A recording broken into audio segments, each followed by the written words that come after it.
Hello, And welcome to the AniOddCast, where we talk about the odd amusing and spectacular world of animation.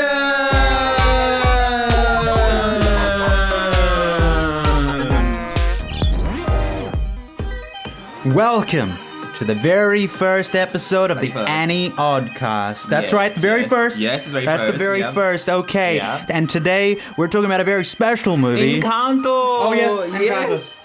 It's a super. It is a super duper movie. It is about superhumans. They have gifts They have gifts. from a candle. A candle gave them gifts. I wish I had a candle like that. We all do. We all do. You know what? What would your gift be? If you were to choose a superpower, what would your gift be? From the power of the movie, the character. Any gift you want. Any gift you want. Oh, I can only think of the movie now. I want to control all plant life. All plant. Okay, that's a good one. You could cure hunger. You could just make endless trees grow and food grow. You Global could feed warming, the world. everything is gone. Like all. Oh, that's right. Food. Lots more oxygen for us. It'll be so exciting. We don't have to worry about our Food. the carbon that we release into the air. We just do whatever we want. Like that's amazing.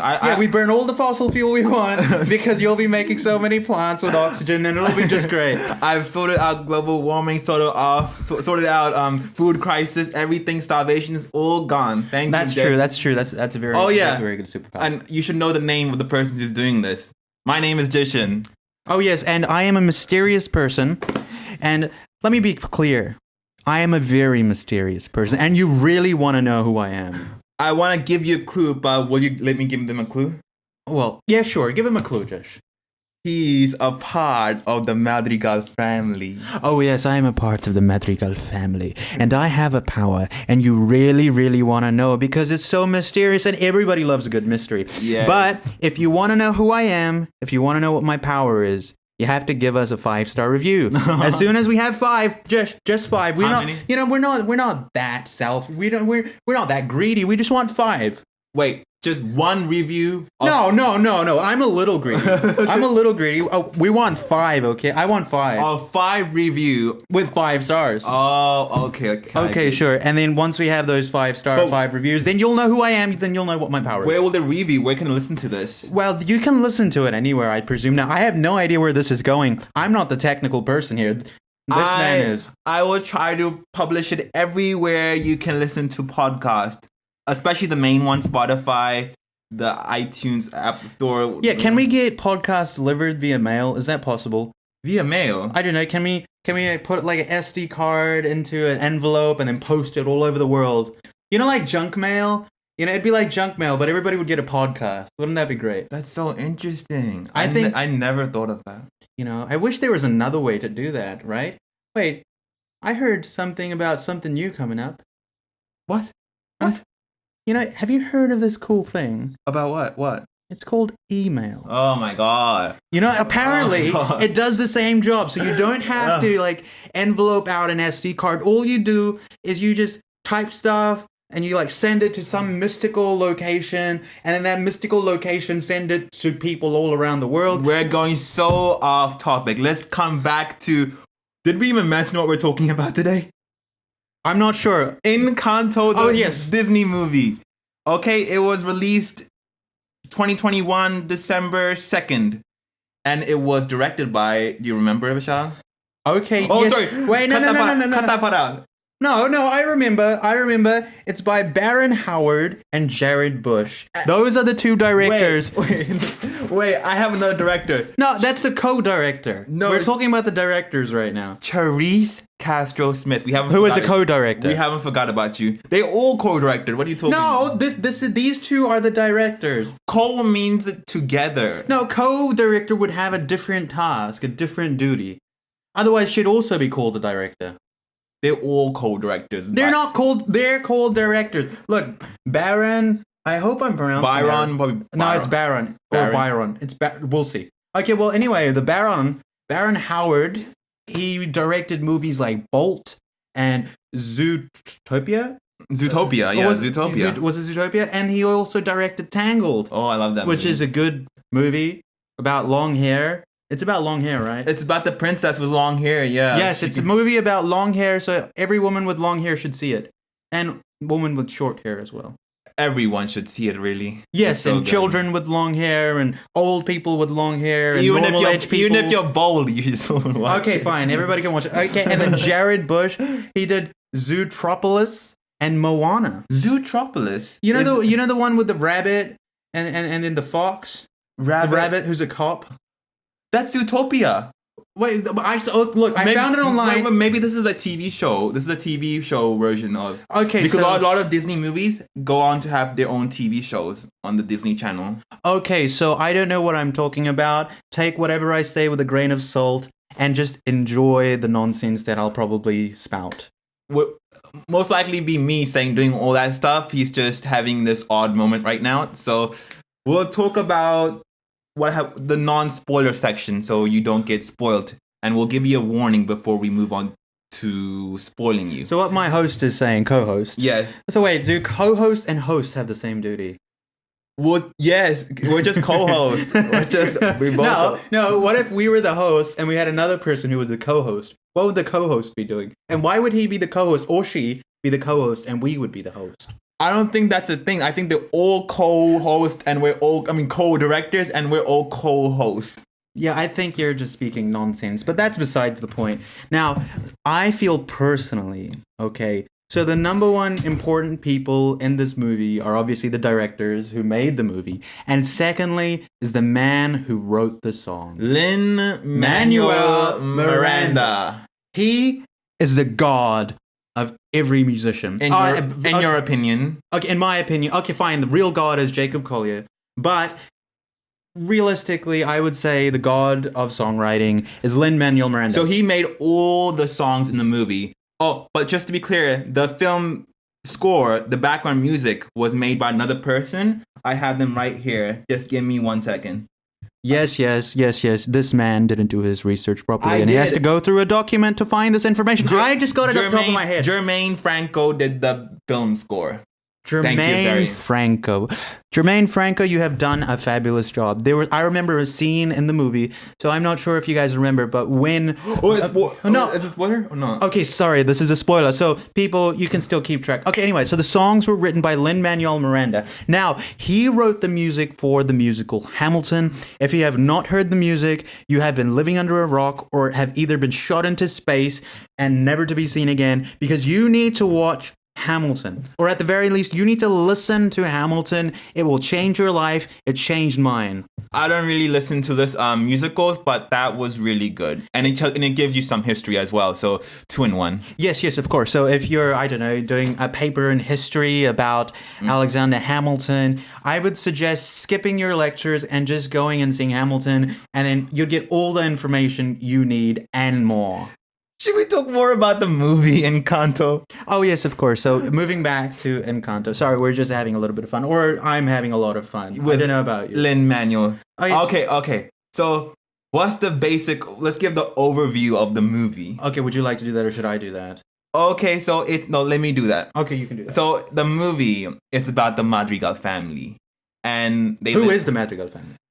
They live in the mountains of Colombia. And each member has a gift. And they use that gift to help all the villagers. What kind of gift are you talking about? Is it like me and my ability to improvise things on the spot, and I can play Twinkle Twinkle Little Star in many different keys? It's more special than that, Visha. Madrigal. Oh, no, you didn't hear that, okay? You did not hear that. Anyway, carry on. So, the children.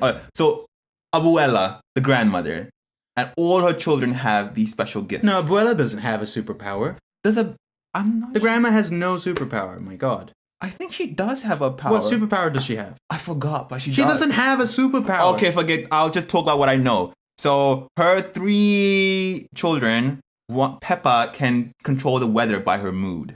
Wait, are these spoilers? No, it's in the trailers. Okay, cool. Okay, this is fine then. Carry on.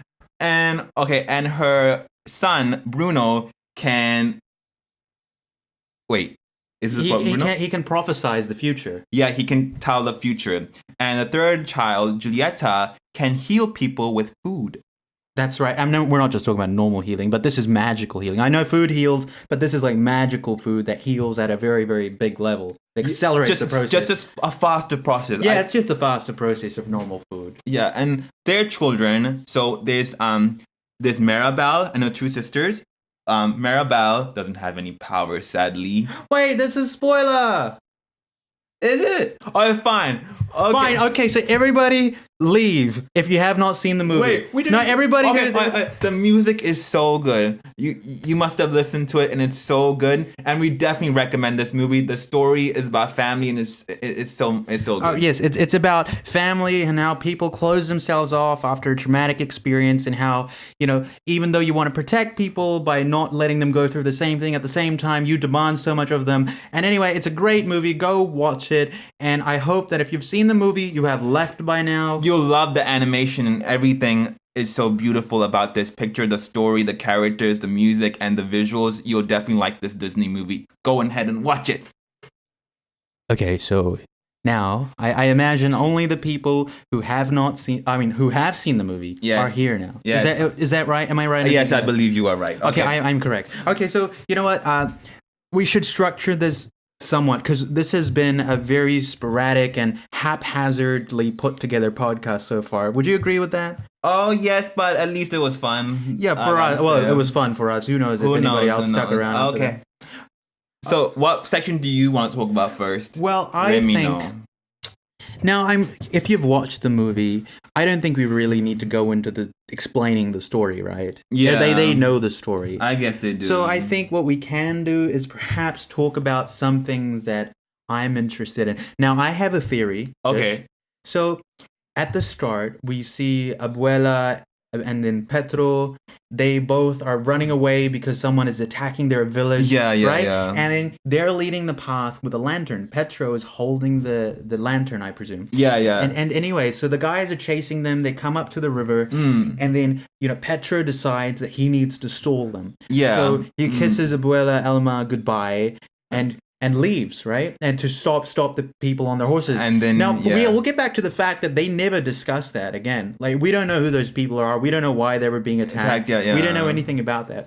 But so he goes and tries to protect them, and when he dies, now presumably he dies when Elma starts to break down and cry and falls on the floor, right? So he's died. Yeah. But then when Elma falls down, the candle, it starts lighting up. And it starts looking magical, and a butterfly shows up on the candle, right? Yeah. So my theory is Petro died and became a spirit inside the candle. Oh. And he is the magic. He is the magic Petro, because he gave his life for his family, and he became the magic for his family. He is the miracle, yeah. He is the miracle. He created this miracle. He became a miracle. And he gave some part of his miracle to all the children. Yes. I mean, what are your thoughts on that? That's interesting. I think I like to think that. I'm not sure if that's the way it happened, but I would like to think that's what happened. Yeah. Yeah. I mean, if he's gone to protect his family, you'd think that, if there is a god or a spirit or something, he helps Petro protect his family, right? Yeah. And funnily enough, this very interesting thing I noticed just today is that Petro, for one, he blows away the pursuers, right? All the horses get blown off and stuff. And then the mountains around this particular part of the forest just go up, and they kind of form a barrier to protect them. And in many ways, I think we'll get back to this a little bit later, but I feel like that's the barrier that got put on the grandma's heart, the abuela's heart, right? Because in a way, right? Because at the very end, notice that the mountain kind of collapses and there's a way through. So that almost symbolizes her heart has opened again. And like the butterflies that go through the gap. Yeah. It's like the butterfly represent maybe Mirabel, and she's the one who's opened the heart. Because definitely we watched the movie and we kind of dislike the grandma a little bit throughout the movie, because we see she's always kind of disapproving of Mirabel, and then Mirabel's just trying her best to help her family in her own way, and you can see the grandma is just disappointed in her, and she's always a little hard on her, and anyway, and actually more than anything, she makes Mirabel feel like she's not actually part of the family. With that, I see that especially in the song Waiting for a Miracle by by Mirabel, Mm. because the song was not, I don't feel, it was just not about not having a gift. It was about, because she does not have the gift, she does not belong to the family, and she does not deserve their love because she doesn't have a gift. Because I think that's what's going on in her mind, because they all look so happy together and she's not part of that perfect picture. Right. Yeah, the first picture that took place, because there's a massive contrast. The first group photo that gets taken when Antonio gets his gift, and then they take this picture and then like La Family Mirabel. Wait, not Mirabel. Madrigal. And then she's just staring at them. She's not part of the family then. She feels distant. Because I think how the grandmother treats her, like, because she doesn't have a power, she just treats her like sort of an outsider.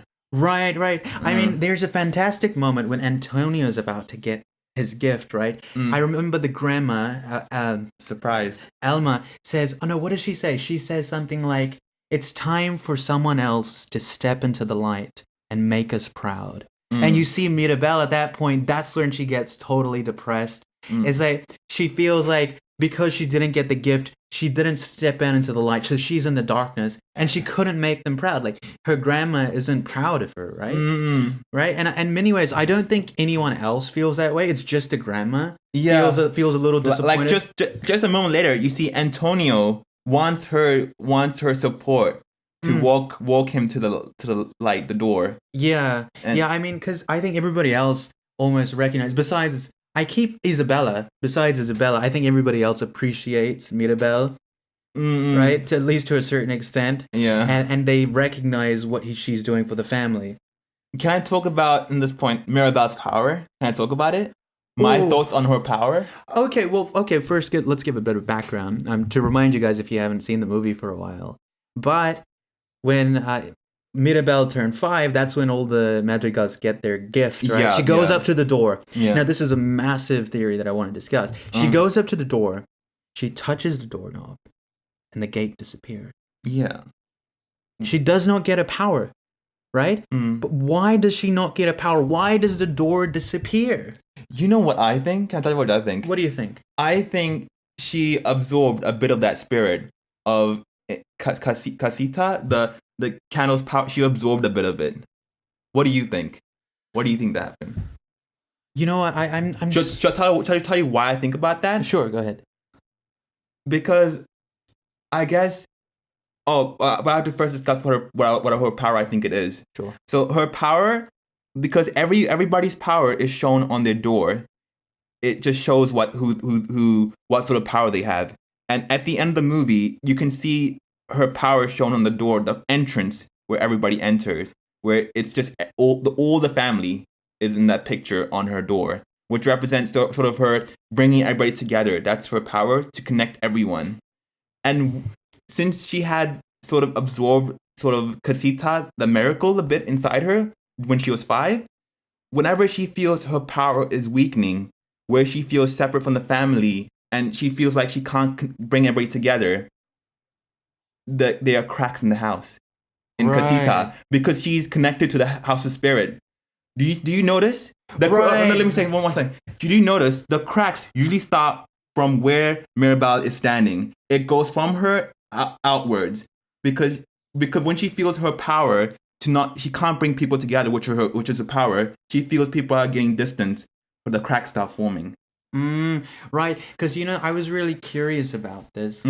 For one, why is she the only one that sees the cracks in the house, right? And second is, why the house starts to crumble when she first sees Bruno's vision of her. When she puts the glass together, she realizes that she is the one destroying the home. And that causes the home to get further destroyed, right? Yeah. Because you'd wonder, why is that causing the start of the cracking? That's why I think she's connected. She absorbed the spirit of the house, the Casita, the miracle. So that's why her power and the house is connected, really connected. I mean, I think I would agree with you on that. I mean, I would probably say I'm more inclined to think that it's I don't know, maybe the house is making a statement that, I gave you these gifts to all the people in the family to help the world, but those gifts don't make you who you are, right? So when Mirabel touches the door, she doesn't get a gift, right?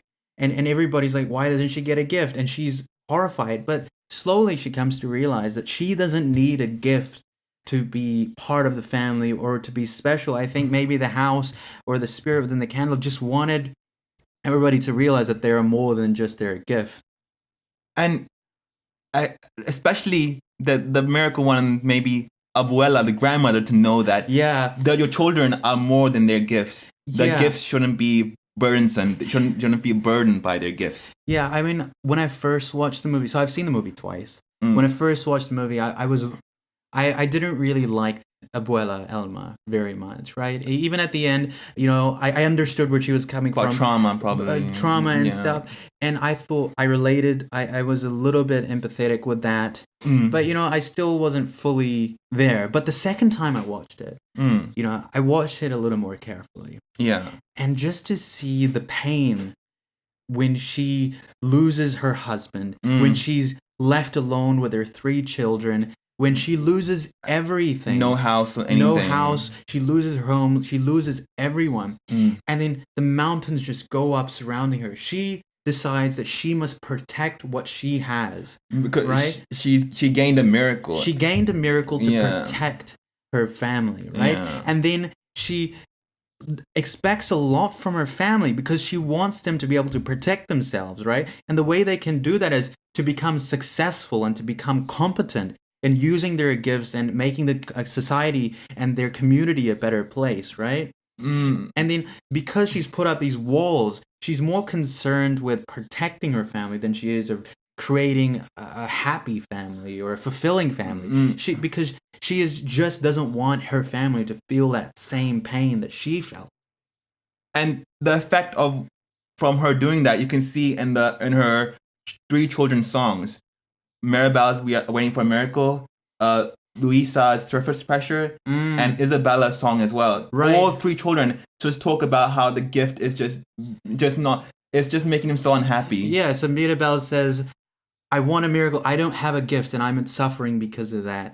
And then Isabella says, I have a gift, and I'm cursed to be perfect because of that. Yeah. And then Louise says, I have this power, but it's not enough. I need so much more power to make the difference in the world. I don't feel like I am enough for the world. And actually, a second thing about that, about having a power, about being special, is often we feel like that's all we are, right? I mean, I was a musician, and I really, really wanted to, at some point, to be a composer.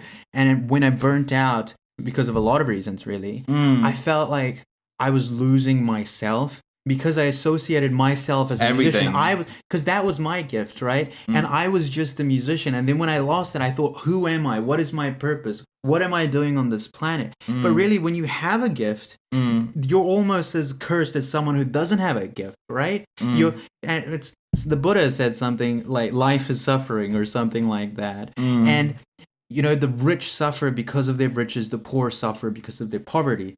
So it's like, it's really, I suppose, the movie, I don't know, it just symbolizes life in some way, that if you have a gift, if you don't have a gift, you'll suffer because of it. And you just have to learn to be present and learn to be grateful for what you already have. Family. This movie was about family. They had family at the end. They had family. And they were happy. I also want to talk a bit more about Isabella. You don't like her, but I don't like her. But I find her really relatable in a way, because did you notice how, like, during her song, she like let go of her like perfect image and felt like she only made roses because everybody was so happy to see roses, and when she finally got mad and made a cactus, she was like, "This is also beautiful. This is different. I can also be different, and I can still be beautiful." And she felt. If you see her expression, that was the first time she had that face where she was happy, like she was free, and she was smiling like she didn't care how people looked at her. She didn't have to make a perfect smile, a pose. She could just smile. If you see in that song towards the end, Mirabel helped her like sort of see that. And also, I think that everybody like in the world is trying to fit an image of like how like people say how you should be like this sort of person, maybe like stereotype people, like you're at this age, you should be like this, you're a boy, you should do this, like, and you all start feeling that image, and you start losing yourself. That's what I sort of saw in Isabella. I mean, I understand and I totally relate with that. I did like that about the development of the character. But I think my problem with the character is really a principle I have for life, really, or I try to have this principle. It's about being proactive and not reactive, right? Because every person who does something terrible in the world has a reason to do that thing, right? You don't just, I don't know, start robbing people for no apparent reason, right? You don't just start killing people for no reason at all. There's always a cause, right? For every effect, there is a cause. And I feel like regardless of your cause, right? You control what you do, right? I don't think you feeling pressure or you going through this experience gives you the right to act kind of not in the best of spirits with other people or be mean to them or harsh to them or slap them or do something like that, right? So I think if you compare Mirabel with Isabella, right? So Mirabel is in pain because she doesn't have a gift, surrounded by a family who all have gifts, right? But she proactively decides to do something good for the family. She proactively chooses to do something productive and to do something good for the world. Whereas Isabella, she's pained by her the image that she has to keep up and by people's expectations, but I feel like she's kind of a mean person. And that doesn't give her a right to be a mean person. Just because you have some pain doesn't give you the right to be a pain in the neck to someone else. Maybe she just doesn't know another way where she could just release that stress. I mean, I get it. I get it. Some people just don't know that there's another way. But, at the same time, if we start saying that this person didn't know this or didn't know that, or this person was caused by this and this person did that because of that, then there's no reason to have prisons in the world because, there's always a cause. And I feel like at some point you just need to look at the effect. You need to understand some of the cause, but at the same time, I think you need to be proactive in how you behave, regardless of your circumstances. So you like Mirabel's attitude. So I like Mirabel's attitude. I relate far more to Mirabel. And I wish I were more like Mirabel. I wish more people were like Mirabel, where they proactively try to take charge of their circumstances. Because that was sort of finding out what causing Casita to crack and like break down. That was sort of her way of like, this is my goal. This is what I have to do. This is my contribution to the family. Right. Yeah, I definitely feel like she's not very selfish at all. I mean, her song, right? I wish for a miracle. She wants a miracle. But the interesting thing about Mirabel is that she wants a miracle. She's waiting on a miracle. But she doesn't do it. She's just waiting. But if you notice when she hears, when Alma, when the grandma says, I wish for a miracle, she said, I will become the miracle. That's what I love about her, is that for other people, she's willing to go out and create miracles. And at the same time, you wish she would do that for herself. I think she is trying to do that for herself. She's always trying to help. She's always trying to do things for the world, right? And it's not working out in her way, but she's always out there trying to create miracles, right? And I guess that's her. That's her power. Just trying to help people out and bring them together, and that gives her. She's happy with that. Yeah, I think so. But it really is just a beautiful movie, I would say. I mean, is there anything else you would like to talk about besides the music? We'll get to the music, but regarding the story and the characters, was there anything you'd wanted to talk about? Let me have a look. Give me a second to have a look.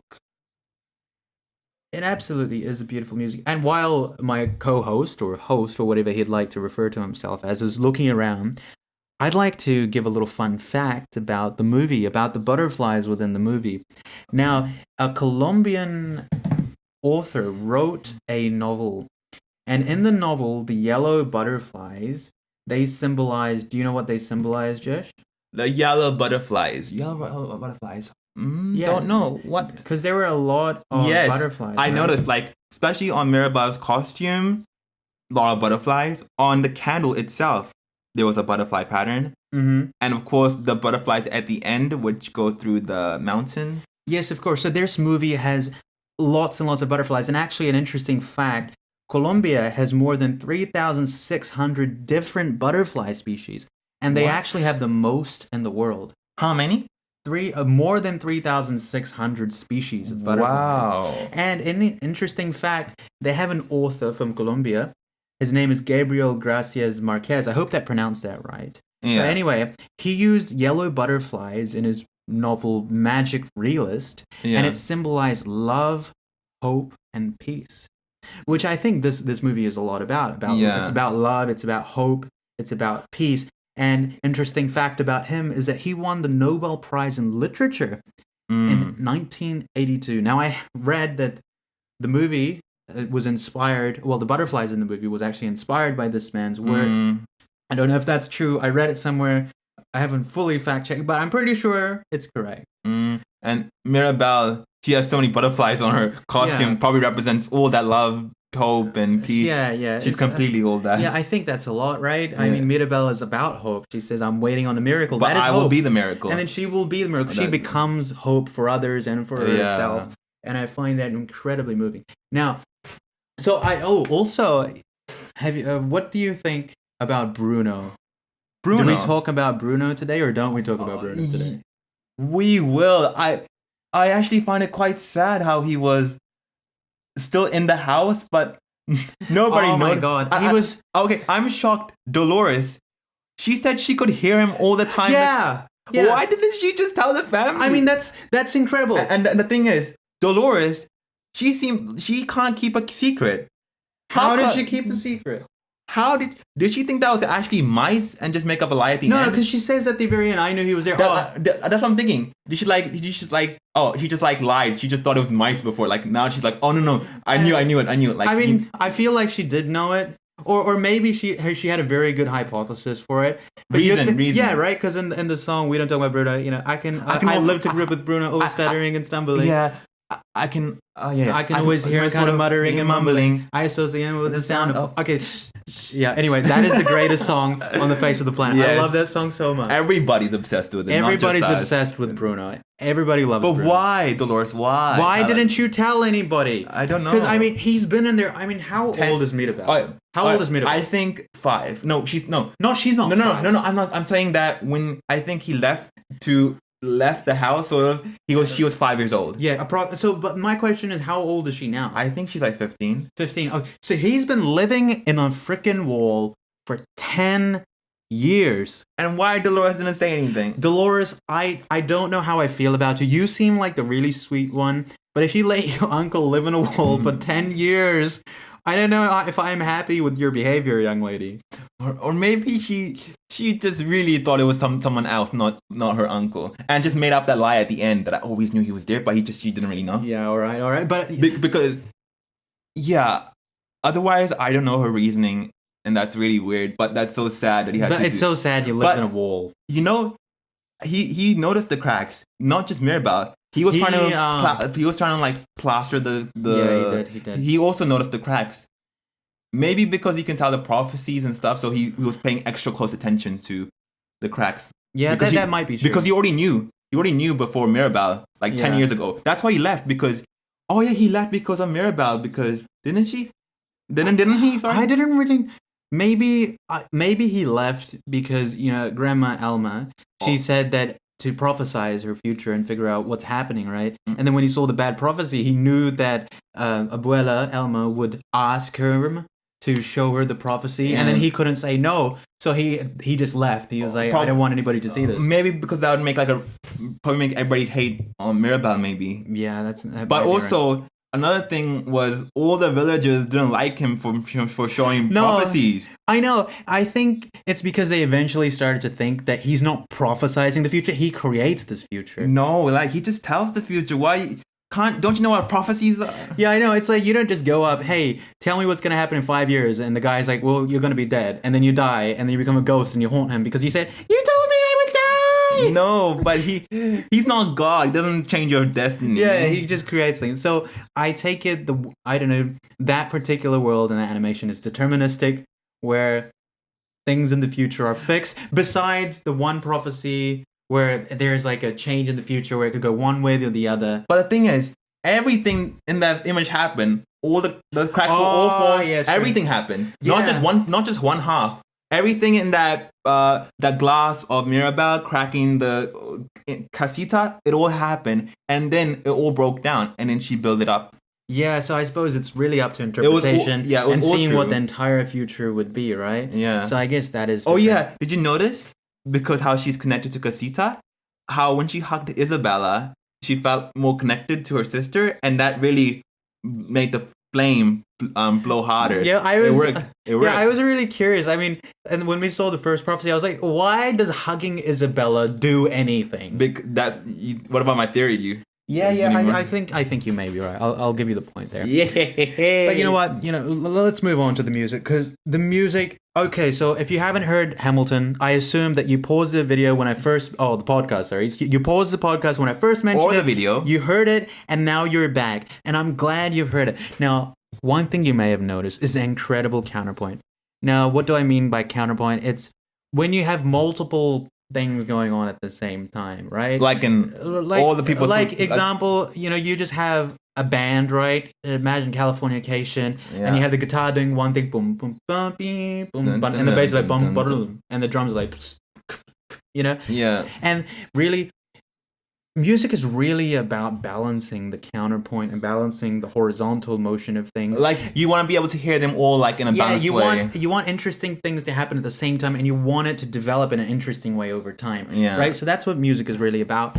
And one thing I really love about all of Lin-Manuel Miranda's music that I've heard is just the climaxes. I mean, we don't talk about Bruno. When they all talk about exactly when they're all saying, Camilo is like a 7-foot frame, and then like Pepe is like, it was my wedding day. We're getting ready. Oh, maybe I can't sing it. Yeah, and it's like all those layers just pile up, and then it's just incredible. I mean, even at the very start of that song, like it was my wedding day, and the husband is like, it was a wedding. And we were, what were the lyrics? We were getting ready, and there wasn't a cloud in the sky. No cloud allowed in the sky. Right? So there's this incredible counterpoint, this interplay between the characters that Lin, I don't know if he's the one who arranges this, but whoever arranges this, it's just beautiful and gorgeous. And I just love... The thing is, I keep going back to this song because the ending part, I try to hear every single lyrics, and they actually change the lyrics slightly. The girls, Dolores and her cousin... Isabella, they say I'm fine because they don't like the situation because she's having to like marry this person, whereas Dolores wants to marry that person. Oh yeah. No, it's just amazing music. So I love We Don't Talk About Bruno just from the lyric writing, and amazingly he develops these beautiful themes, and we get such an insight into the character just from the short time that they sing. Like we understand Pepe, is that her name? Yeah, Peppa. We understand Peppa and how she feels about the situation. We understand her husband, who's really just trying to support his wife, and he's like, "I love you, baby." Peppa's expressions are so funny in that song. I just love her. Like when her husband's like, "Oh, Peppa, calm down," and she's like, "Okay, I will." Yeah. And then Peppa's like really mad at Bruno, like, you ruined my wedding day, man. The thing is, she doesn't seem like really mad. She just seems like having like, I don't like you. I don't like that thing you did to me. But she's not really mad. She's just like having this little like thing with him. Like she's not mad at her brother. No. I really don't think she's mad at her brother. But as I was saying, it's really amazing how Lin just creates these beautiful 4-bar just snippets, these 4-bar themes that just encapsulate who the character is. Like Camilo, 7-foot frame, rats along. He's a troublemaker, right? Everybody else, and then Dolores is saying, kind of being compassionate towards Bruno, and like how much of a troubling situation it was. Camilo stirring up trouble. He seems like Dolores seems very understanding and nice person, but that's so weird when she doesn't tell anybody about Bruno. Yeah, so... Well, she does. She tells Mirabel. That's the song. She tells her in the song that I hear him in the walls. And so Mirabel should have took the hint that Bruno's in the wall. Yeah, I guess so. But I think Lin, he just does is it Lin-Manuel? Do you say Lin, or do you say Lin-Manuel? Can you say just Lin? Lin-Manuel. Okay, Lin-Manuel, sure. I don't know if his friends call him Lin. Hey, Lin. I hope you're listening. I hope you're enjoying this. You want to collab with Yeah, hey Lynn. I also play some things. Are you gonna reveal your name now? No. But just contact AniOddCast soon, and we can make a beat or something like that. But here we go. So we understand characters just from the small time that they have, just 4 bars, and we get such an insight. You really look forward to the song. You're like, oh, songs are playing it's so exciting. It's just and he comes up with very, very distinct rhythms and distinct melodies for each character. Why is he so amazing? I don't know. He is just amazing. He is God at songwriting. Yeah. And my second favorite song is probably Surface Pressure. I don't know anyone who doesn't like Surface. I mean, it's just amazing. I mean, the one really interesting thing about that song is just the change in rhythm that happens. It's like, at some point, it's like, going at a tempo, and then it goes double time. It just has such a variety of rhythm within the song. It just creates so much excitement. I also want to talk about how much she loves donkeys. And also, let's just talk about her for a moment. Donkeys. But why does she need to move the donkeys? And then the moment she lifts a church and moves it a meter to the left, what is she doing with her life? What do they need to move the donkeys and the church for? Yeah, I think they're just taking too much advantage of her. I think that they realized she was so strong and they needed to make up some work so they could use her gift or something. No, they're just like the villagers just being taking too much advantage of it. I mean, Luisa. You could think of it as an insight or a symbolism for having a gift, and sometimes it's just useless, or sometimes it's like you get so good at something, but there's no point in you being that good at something, right? You could have delegated your energies elsewhere. Who knows? Or maybe she takes so much pressure. That's how she takes pressure. She just keeps accepting any sort of work. Oh yeah, because she feels like she has to be better and better for abuela, grandmother, and for her family. Because this gift represents her and her contribution to the family, so she has to take any work.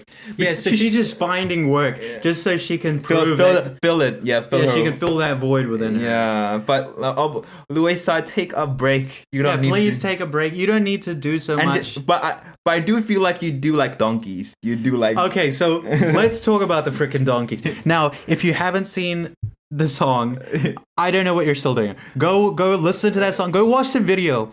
But it is the greatest music video of all time.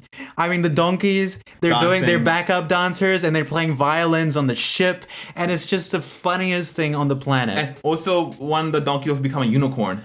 Oh, one of the donkeys became a unicorn and started to fly. I guess that's her other side as well. She can't show her more her hobbies and her interests. She likes to she likes to dance, and all of them like to dance. Do you notice? Oh my, yeah, I know. I watched the video. I was watching them. So what they did to get the dancing right is, I think they had some people just create dance routines and choreograph, and they created this dance, and then they animated those people.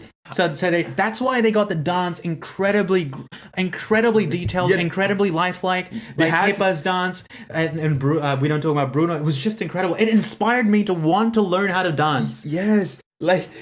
Do you notice, even though they're just listening, Mirabel's listening to her auntie dance, and she just moves her shoulders awkwardly, but she's listening, and she still moves her shoulders. Dolores when they're doing that side to side swivel thing. Dolores was I can always remember him, and then she goes and to do this shoulder side to side moving thing, and Mirabel's listening, she's listening really focused, but she's doing all the dance steps as well. It's so funny. Yeah, it just shows they really this family really loves to dance. Every single one of them loves to dance. I certainly wish I could learn how to dance a little. Yes. bit. I mean, especially the Latin dance. I mean, when Mirabel's putting together the prophecy, and we don't talk about Bruno, and you see everybody in the background just dancing, and then Camilo's just doing his thing with his hand. He's moving his hips. I was like, man, I wish I could dance. I wish I could dance like jealous these people. of me? You jealous? I could do that, Vishal. I'd like to see you do Latin dance. Oh, I can do any style. Oh, okay. So, guys, we'll be uploading a video on YouTube very soon. Cover song of me doing some dancing to Encanto music. Yeah, he'll be doing some Latin dancing, and I'd like to see that. Certainly, I think many of our viewers would. Isabella got nothing on me.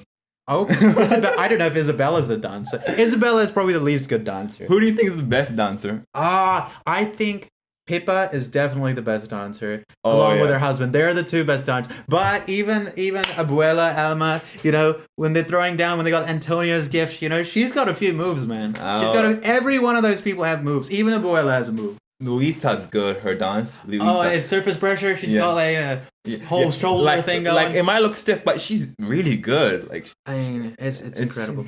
She might just have too much muscle. That's why it looks a bit hard, but it's really good. Yeah. Okay. So this podcast has gone on way too long. Has it? It's been 45 minutes. Oh, wow. And I think we really need to wrap things up. Calm down. So let's calm down. Okay. So I think this was fun. Yeah. I had a lot of fun. It was a lot of fun. A lot of fun because this movie was a lot of fun. This movie was a lot of fun, and I think I'd like to see it again. Maybe, I don't know, when I get back from the market, I can come back and we can watch the movie again. Or we should save it for a few months into the future when we're, you know, got the memory's gone a bit down, and then it'll be more exciting. Maybe the next time we could, like, when the music starts, we can all start dancing to maybe learn the choreography as well when it we could learn the choreography for the songs. The song's playing, let's all get up. Yeah, that would be very exciting.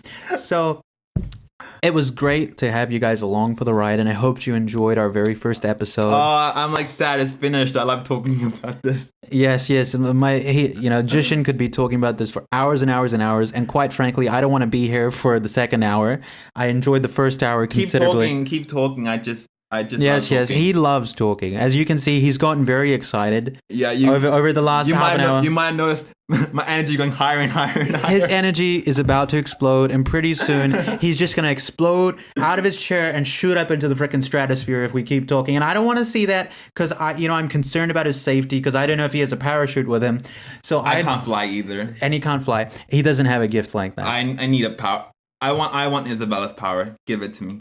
Okay. She only does roses, but she can actually control all plant things from what I saw in her song. Yes, she can cure hunger and stuff like that. So anyway, thank you so much for listening to the first episode of AniOddCast. And we shall be seeing you. I am your host, the Mystery Madrigal, and this is my co-host, Jashan. And I've probably revealed your name like 3-4 times. Yes. So pretend like you didn't hear it. So we'll keep his mysterious image up for as long as possible. Yes, 5-star reviews. Thanks so much for listening, guys, and we'll see you next time. Thank you. Bye-bye.